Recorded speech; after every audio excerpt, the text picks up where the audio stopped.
Alright, what is up guys? Today I'm bringing you guys the most realistic peace control map out there right now. And the reason this is the most realistic one is because I use real terrain instead of flat ground. And I tried my best to replicate situations that you would actually find yourself in real matches. And as you go through the course, some of the bots will actually reposition themselves as you shoot them, simulating a real player. So let's get right into it. So as soon as you load on the map, this is what it's going to look like. It has a pretty nice design.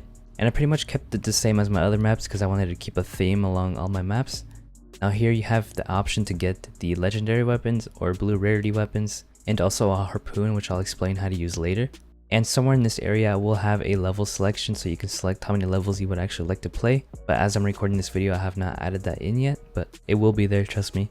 And then on the left we pretty much just have a timer. At the end of the course you will see your time, and you can also restart the map by simply shooting this button right here. Now my new favorite addition to this map is actually the low health mode here. You can actually turn it on, and then you can see on the bottom it actually made me have 50 health now, and you can turn it back off if you would like. Now the reason this low health mode option is really good is because it forces you to make protected edits and just play smarter in general.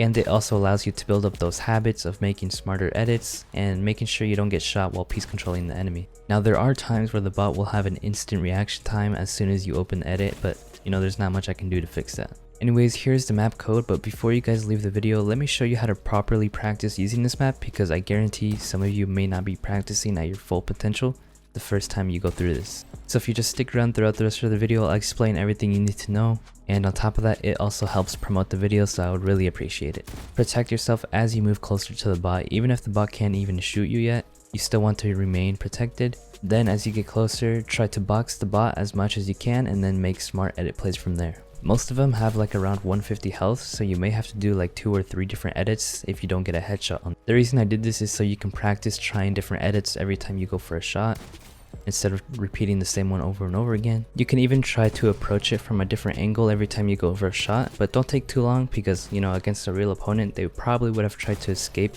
So just make sure you're moving as quickly as you can.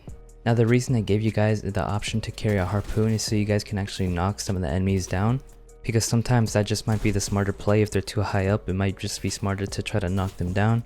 Now this will work on most of the sections if the bot is on a regular like brick build, but just keep in mind if they are on a black platform, it will not actually drop them.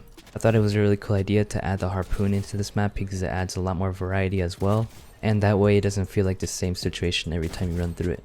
But other than that, it is a pretty straightforward map. You just gotta play as if you were playing in a real match to get the most practice out of it. And in order to improve using this map, try to push yourself and try some new things while you're playing it. For example, if you struggle with high walls or maybe making a window edit and placing a cone through it, then whenever you get the chance, try to practice that throughout the course. Or even if you want to practice going for like some insane clips, you could like do some crazy edits as you get closer to the enemy. Or like I mentioned earlier, you can use the low health mode and practice making some protected edits. And there's just so much variety you can get out of this map. There's a total of 40 sections if you play the whole map. And I'll probably add more sections or even change the sections that are already in the map. That way it doesn't feel as repetitive. So if the map gets more popular, I will definitely do regular updates on it. Anyways, I'm just going to leave you guys with a few more examples of me playing this map.